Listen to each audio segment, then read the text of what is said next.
Hello everybody, कैसे हो आप लोग। उम्मीद करता हूँ आप लोग अच्छे होंगे। अनिल अंबानी यानी कि रिलायंस ग्रुप के चेयरमैन, उनको जो है वो मनी लॉन्ड्रिंग के केस में ईडी ने उनका 3000 करोड़ की प्रॉपर्टी को क्या कर लिया है, जब्त कर लिया है। ठीक है, ये पूरा कार्रवाई जो है वो मनी लॉन्ड्रिंग केस को लेकर के हुआ है। पूरा अपडेट क्या है जानते हैं। ईडी ने रिलायंस ग्रुप के चेयरमैन अनिल अंबानी से जुड़ी 3000 करोड़ से ज्यादा की प्रॉपर्टी को जब्त कर लिया है।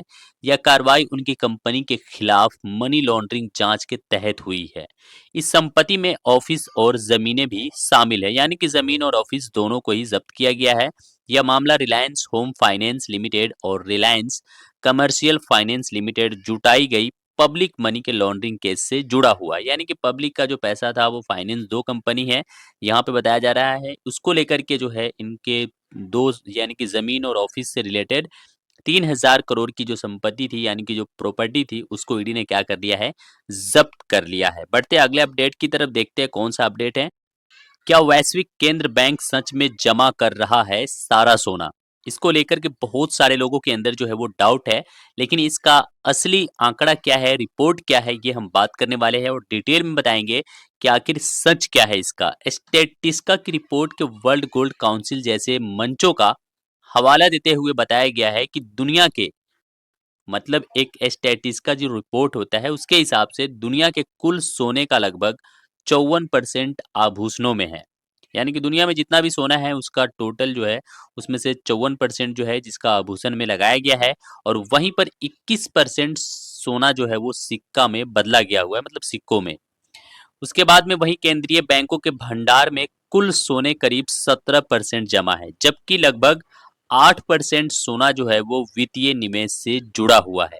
ये जानकारी जो है बहुत ही अच्छी थी। इसको जो है मेरे हिसाब से आपको ज़्यादा से ज़्यादा इस वीडियो को शेयर करना चाहिए, ताकि लोगों को भी पता लगे कि क्या वाकई में सोना जो है वो वैश्विक केंद्र के बैंक में है या फिर कहाँ कहाँ पे बटा हुआ है, ये इससे आपको पता चलता है। अगले अपडेट की तरफ बढ़ते हैं, देखते हैं अगला कौन सा। शाहरुख खान को कई वर्षों तक राष्ट्रीय पुरस्कार न जीत पाने का रहा था मलाल। शाहरुख खान ने इस चीज का खुद ही खुलासा किया है। उन्होंने बताया है कि राष्ट्रीय पुरस्कार न जीत पाने का उनको कई सालों तक, लगभग 10 से 15 साल तक उसको इस चीज का मलाल रहा है। पूरा मामला क्या है जानते हैं। एक्टर शाहरुख खान ने बताया कि कई वर्षों तक उन्हें राष्ट्रीय पुरस्कार न मिलने का मलाल था। उन्होंने कहा कि 10 से 15 साल पहले जब मुझे अवार्ड नहीं मिला था तो बुरा लगता था। मुझे लगता था कि मैं हर बार अच्छी एक्टिंग करता हूँ, लेकिन मुझे ये पुरस्कार नहीं मिल पाता। गौरतलब है शाहरुख खान ने रविवार को अपने 60वें जन्मदिन पर फैन से बातचीत में यह बात कही। उन्होंने जब उनकी 2 अक्टूबर को उनकी जब बर्थडे था, उसी टाइम पे उन्होंने अपने फैंस के बीच बातचीत करते हुए उन्होंने इसका जिक्र किया और बताया। बढ़ते अगले अपडेट की तरफ, देखते हैं कौन सा अपडेट है। क्या सच में बड़ा क्रैश होने जा रहा है मार्केट, करोड़ों बर्बाद हो जाएंगे? क्या सच में रिच डैड पुअर डैड के लेखक रॉबर्ट कियोसाकी ने ऐसा कहा है? रिपोर्ट है, क्या है जानते हैं कि क्या वाकई में मार्केट जो है वो क्रैश हो सकता है। तो जो रिच डैड पुअर डैड के लेखक रॉबर्ट कियोसाकी ने फाइनेंशियल मार्केट में बड़े क्रैश की चेतावनी दी है। उन्होंने एक्स पर एक पोस्ट में लिखा, बड़ा क्रैश शुरू हो रहा है, करोड़ों बर्बाद हो जाएंगे, चांदी सोना बिटकॉइन एथेरियम आपको बचाएंगे। ठीक है।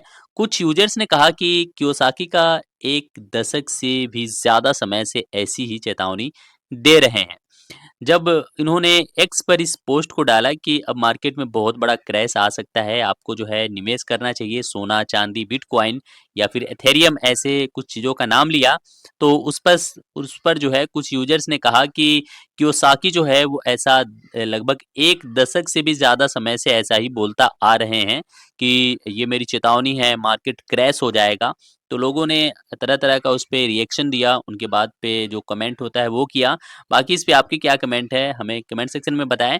और कभी भी कहीं भी आप इन्वेस्ट करना चाहते हैं तो सबसे पहले फाइनेंशियल एडवाइजर से एडवाइस जरूर ले, तब जाके आप कहीं भी पैसा लगाएं।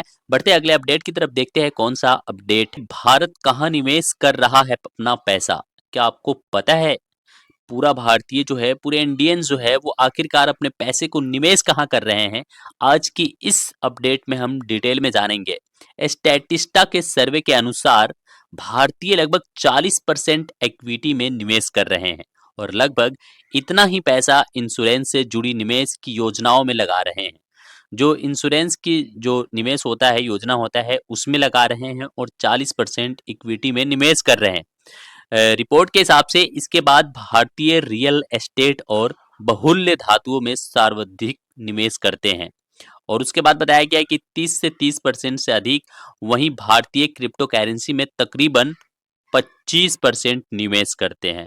मतलब जो भारतीय है वो टोटल कहाँ पे निवेश करते हैं, आपको जानकारी मिल गई होगी कि 40% इक्विटी में करते हैं।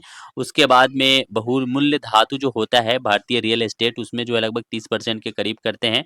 और जो बाकी के कुछ पैसे हैं, जो 25% है, वो क्रिप्टो करेंसी में करते हैं। ये मैं नहीं बता रहा हूँ, ये स्टैटिस्टिका के सर्वे के अनुसार ये एक रिपोर्ट है जिसमें ये चीज़ को बताया गया है। और एक चीज़ का कभी भी ख्याल रखिए कि अगर आप कहीं भी पैसे इन्वेस्ट करना चाहते हैं तो आप फाइनेंशियल एडवाइज़र से एडवाइस ज़रूर लें, उसके बाद ही अपने पैसे को कहीं भी इन्वेस्ट करें। मिलते हैं नेक्स्ट वीडियोज़ में, जब तक के लिए आप इस वीडियोज़ को लाइक शेयर करें और अपने दोस्तों में शेयर करें। और यहाँ पर जो एक वीडियोज़ आपको दिख रहा है उसको आप देख सकते हैं।